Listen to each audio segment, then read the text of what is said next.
Olá, meus amigos, boa tarde a todos. Sejam bem-vindos a mais um Evangelho no Lar, promovido pela nossa Casa de Oração Prosebem.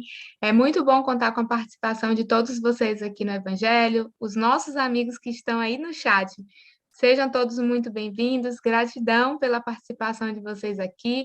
Adoro contar com a companhia de vocês, tá? Quem quiser, deixa aí seus comentários no chat para a gente lê, né, com suas observações sobre o Evangelho, o que é que está achando, o que é que pensa. Hoje nós vamos, gente, no capítulo 18, chamado Muitos são chamados e poucos são os escolhidos, do Evangelho segundo o Espiritismo, tá? No item 6, que tem lá uma passagem dizendo: Nem todos os que dizem Senhor, Senhor entrarão no reino dos céus. O que será que Jesus quis nos falar com essa passagem, né? Vamos ver o que é que o mestre fala, como que a doutrina espírita interpreta essa passagem e, mais uma vez, o que nós podemos refletir, tirar aqui desse trecho do Evangelho, dessa explicação da doutrina, tirar o que é que a gente pode refletir sobre essa passagem no nosso dia a dia, que é o mais importante, né? Então, sejam todos bem-vindos, bem-vindas, muito bom estar com vocês aqui. E vamos já para a nossa mensagem, mensagem de abertura, né? Para a gente já começar a se, a se colocar em sintonia com a espiritualidade amiga, para que o evangelho, né, gente, possa realmente penetrar os nossos corações, é, fazer morada em nós, para que possamos sempre colocá-lo, buscar sempre se esforçar para colocar esse evangelho em prática, né? Então, a mensagem de hoje está no capítulo 12 do livro Caminho, Verdade e Vida, pelo Espírito Emmanuel, psicografia de Chico Xavier, e se chama Educação no Lar. Começa assim: Vós fazeis o que também viste junto de vosso Pai, Jesus. João, capítulo 8, versículo 38. Preconiza-se na atualidade do mundo uma educação pela liberdade plena dos instintos do homem, olvidando-se pouco a pouco os antigos ensinamentos quanto à formação do caráter no lar. A coletividade, porém, cedo ou tarde será compelida a reajustar seus propósitos. Os pais humanos têm de ser os primeiros mentores da criatura. De sua missão amorosa decorre a organização do ambiente justo. Meios corrompidos significam maus pais, entre os que, a peso de longos sacrifícios, conseguem manter na invigilância coletiva a segurança possível contra a desordem ameaçadora.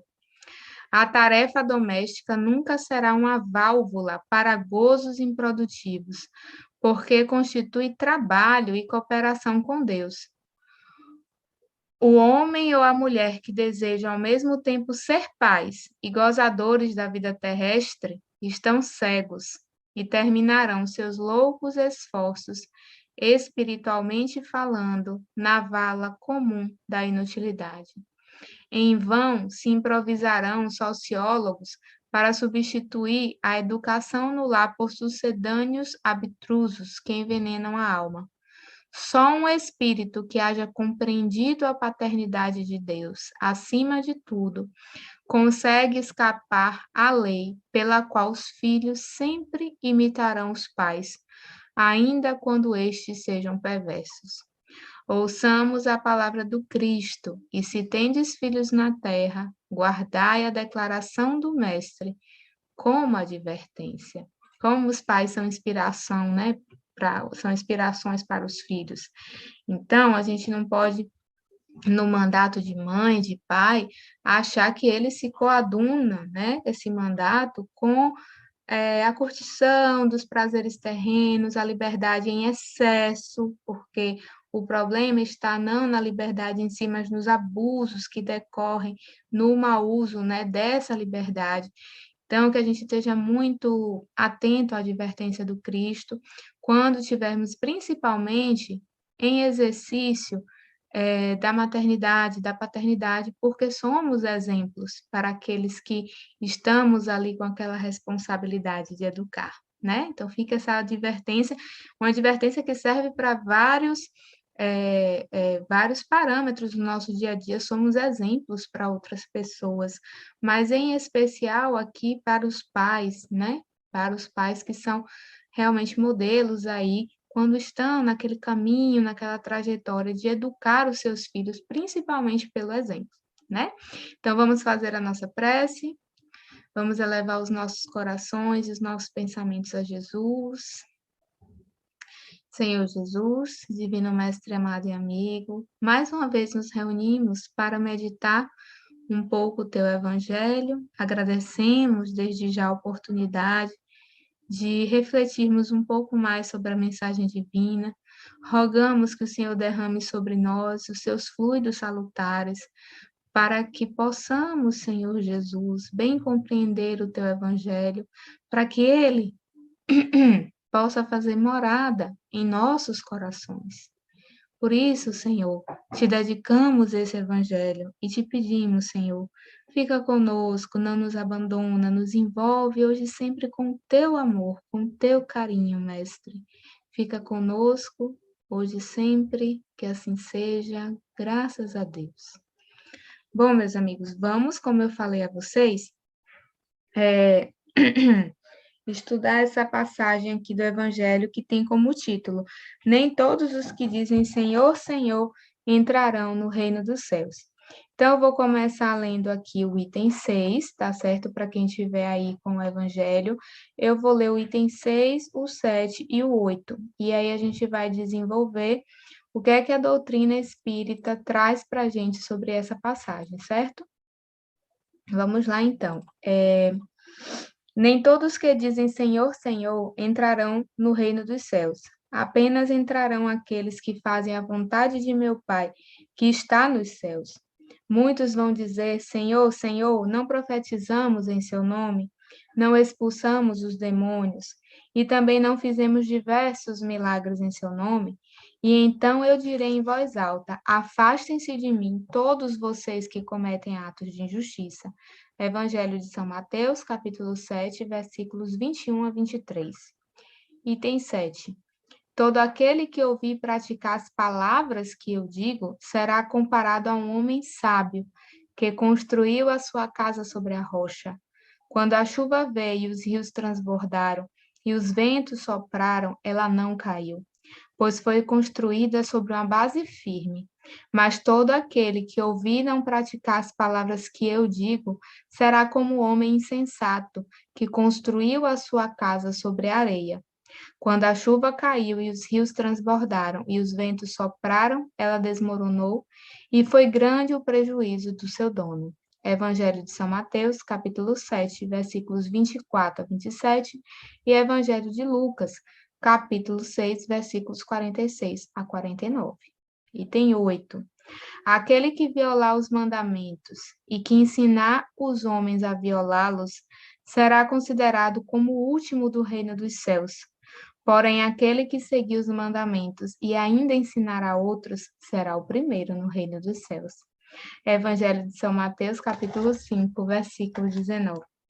Então, vamos começar pelo começo, né? Como a gente costuma falar, lá no item 6. Essa passagem, gente, do Evangelho é muito importante para nós. Porque o que é que a gente pode pensar quando Jesus diz assim, né? Senhor, Senhor, entrarão no reino, Senhor, Senhor. Não profetizamos em seu nome, não expulsamos os demônios, e também não fizemos diversos milagres em seu nome. E aí é o que Jesus diz, né? Nem todos que dizem Senhor, Senhor entrarão no reino dos céus. O que é que significa isso?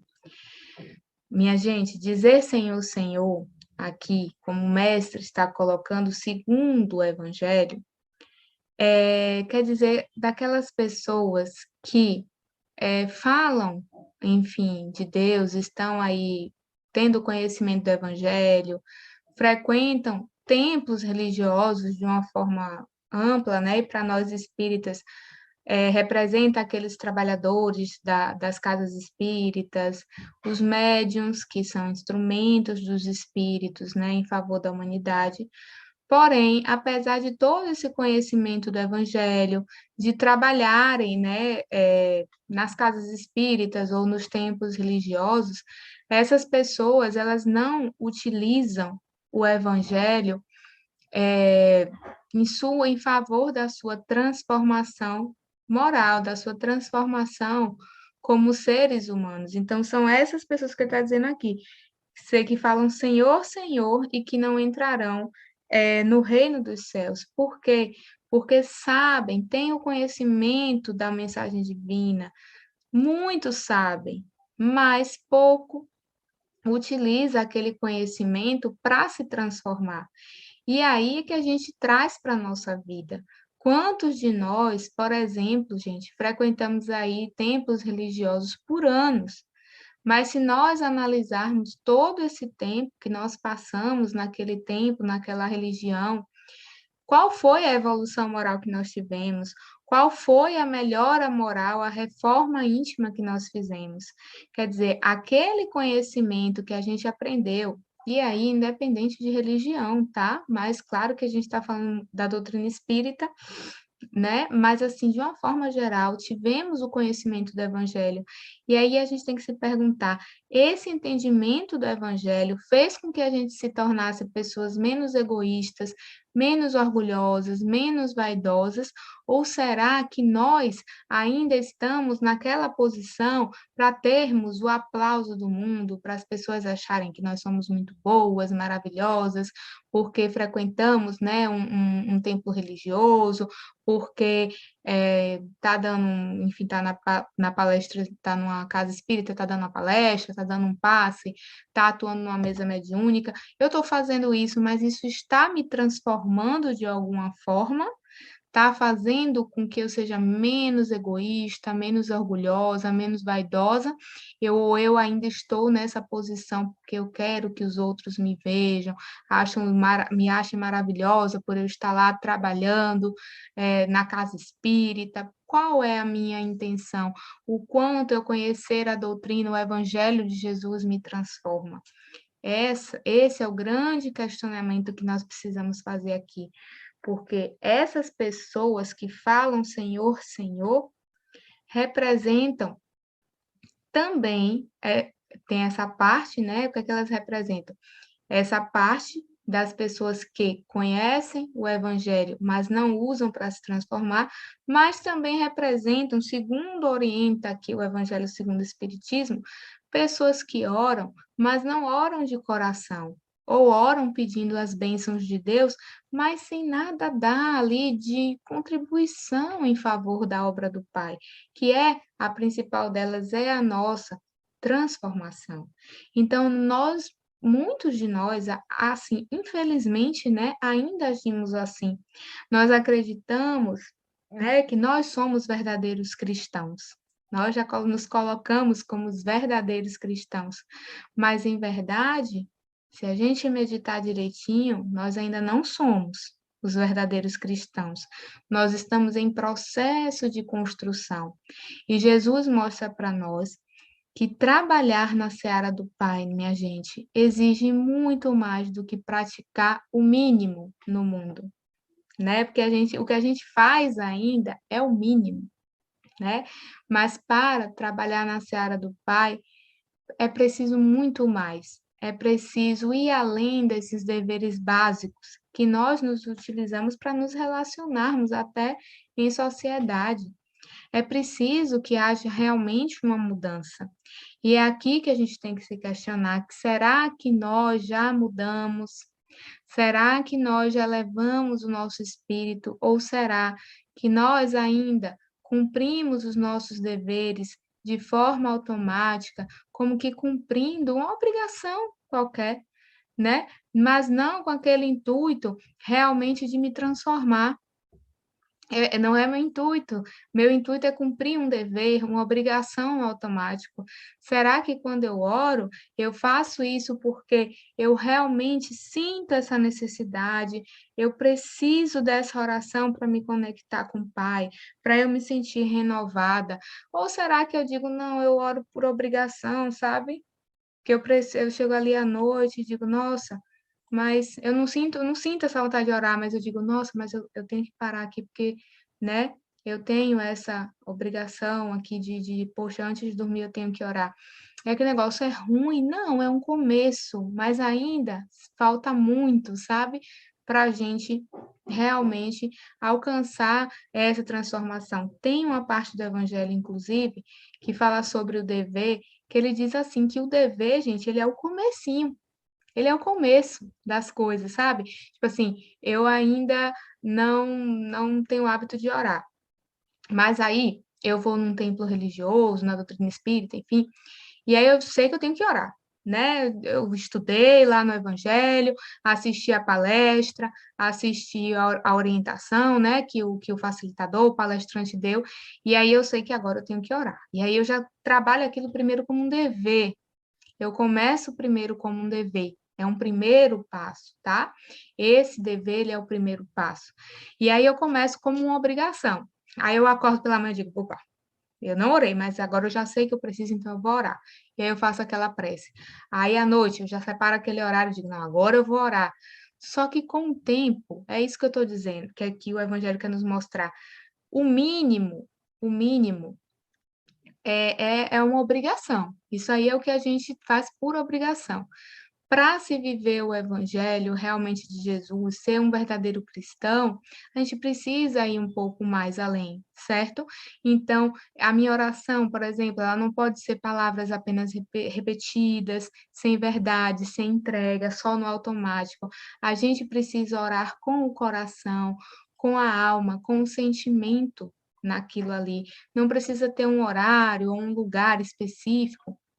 Pode ser a qualquer momento que você está ali, sente aquela necessidade, se conecta com o Pai. Eu começo ali a praticar a caridade de uma forma, como se eu tivesse sido obrigada, né? Ah, mas eu tenho que colaborar na parte assistencial de alguma forma. É um começo, mas ainda é um dever. E aí a gente precisa, aos pouquinhos, cada degrau, ir subindo para que se converta em algo realmente, uma caridade, um amor de dentro do nosso coração. Entendem isso? A gente precisa sair do dever, que nós ainda estamos muito nessa parte do dever, da obrigação, para sentimento, converter o que a gente sabe em sentimento. Porque quando tudo vai para o nosso coração, para o nosso sentimento, a gente evoluiu, gente. Porque a gente vai praticar tudo de uma forma suave, tranquila, vai ser muito fácil para a gente essa prática, né? Então é isso que Jesus fala. Cumprir os deveres da terra é um primeiro passo, mas ainda é o mínimo. Para a gente merecer as bênçãos do céu, é preciso ir além. E nós estamos fazendo isso porque essa passagem, gente, é um chamado para nós. É preciso refletir se nós já estamos buscando dar esse a mais, buscando ir além do nosso dever. E Jesus coloca aqui, isso aqui é muito, muito, muito, toca muito, porque ele diz assim: que haverão aqueles que dirão: Senhor, Senhor, não profetizamos em seu nome, não expulsamos demônios, não fizemos milagres em seu nome. Ou seja, o que é que isso quer dizer? Que nós podemos profetizar, agir em nome de Jesus, curar, fazer milagres, mas o que precisamos nos questionar é no que isso me transforma. No que isso me transforma? E é isso que o Evangelho aborda. Se a gente passar para ler aqui esse item 9, ele é bem extensozinho, né? É isso que Kardec fala, que praticar atos exteriores, olhar, orar, ir num templo religioso, falar, né? Como eu estou falando agora para vocês, pessoal, falar, tudo isso é fácil. É fácil. Agora, a reforma íntima, essa que é difícil. E nós optamos muitas vezes por praticar atos exteriores, acreditando piamente que assim nós estamos garantindo uma entrada nos mundos mais felizes. E é um ledo engano isso, porque essas atitudes exteriores são fáceis. Lembrem, estamos cumprindo deveres ainda, não exigem tanto esforço. O que exige esforço é reforma íntima, e essa é difícil. Essa exige renúncia, exige sacrifício, e nem todos, né, nem todos ainda estão dispostos a isso, porque é necessário uma decisão firme, uma vontade. E Kardec coloca aqui, né, que a essas pessoas que só praticam atos exteriores e tal, né, o que é que Jesus vai dizer para essas pessoas? Afastem-se de mim todos vocês que cometem atos de injustiça. Então, meus amigos, que fique muito claro para nós, né, nessa tarde, que praticar esses deveres não nos asseguram a entrada no reino dos céus, nos mundos felizes, que nada mais é do que paz, felicidade, alegria, né? Para que a gente adentre esses reinos maravilhosos de felicidade, é preciso mudar, é preciso caminhar, é preciso evolução moral. Para isso, necessitamos das nossas reflexões diárias, como nos orientou Santo Agostinho lá no Livro dos Espíritos, que é o quê? Sempre refletir, pensar, será que eu feri alguém com atitude, com a palavra? Se eu não fiz, será que eu pensei uma coisa ruim, equivocada das pessoas? Eu agi para os outros como eu gostaria que agissem comigo? Então, é essa reflexão, esse olhar para nós mesmos, essa necessidade de uma autoanálise, de uma autorreflexão, porque sem ela a reforma íntima não chega. E junto a ela é preciso esforço, vontade para poder mudar, né? Que o mestre, esse é o chamado do mestre, né? O mestre ele nos chama para que nós possamos ensinar, mas executar o seu evangelho. Lembrando para a gente que nós ensinamos muito mais o evangelho com a prática, com a nossa conduta, do que com palavras. Aquele, gente, que exemplifica o evangelho, não precisa dizer nada, nada, nada. O exemplo de estudo, e isso é o que verdadeiramente transforma. Lembrando que aquele que pratica a lei de amor, justiça e caridade garante sim uma vida feliz no plano espiritual, mas ele já começa a viver essa felicidade aqui na Terra. Claro que não plenamente, né? Somos um mundo de expiações e provas, mas já vivencia uma felicidade, né? Não sofre tanto quanto nós ainda sofremos, né? Não vai dar tempo de eu ler o item 9, que ele é extenso, mas leiam essa parte do Evangelho, os itens 6 a 9, é muito bom, a gente para assim e reflete, diz, meu Deus, né? O quanto eu preciso mudar ainda, e esse é o objetivo do Evangelho, é nos levar a refletir sobre essas mudanças, sobre quanto ainda precisamos mudar, e mudaremos, sim, para que um dia estejamos lá nesses reinos felizes e maravilhosos que Jesus tanto nos fala, né? Então, espero que vocês tenham gostado da mensagem da tarde de hoje. Vamos fazer a nossa prece. Hoje, vamos elevar os nossos pensamentos ao nosso Mestre querido e agradecer a Ti, Senhor. Agradecer por mais essa mensagem, que nós possamos, através desse evangelho, aprender a ir além dos nossos deveres, além das nossas obrigações, para que a gente não chegue no plano espiritual apenas dizendo Senhor, Senhor, que possamos retornar ao plano espiritual um pouco mais modificados, um pouco mais com o coração um pouco mais trabalhado no Evangelho, buscando, Senhor, lutando cada dia contra cada imperfeição que temos, para colocarmos o Teu Evangelho em prática. Por isso te rogamos, Mestre, que o Senhor derrame sobre cada um de nós seus fluidos salutares, para que a gente possa se fortalecer nessa caminhada até o Pai, essa jornada que com certeza será linda, pois todos sairemos vencedores, sim, um dia adentrando o reino de paz e de felicidade que o Senhor nos fala. Gratidão, Mestre amado Jesus, que o Senhor nos envolva e seja a nossa luz, Mestre, em todos os momentos de nossa vida. Fica conosco hoje e por todo sempre, que assim seja. Muito obrigada, meus amigos, pela presença de todos. Nos vemos em breve. Até mais.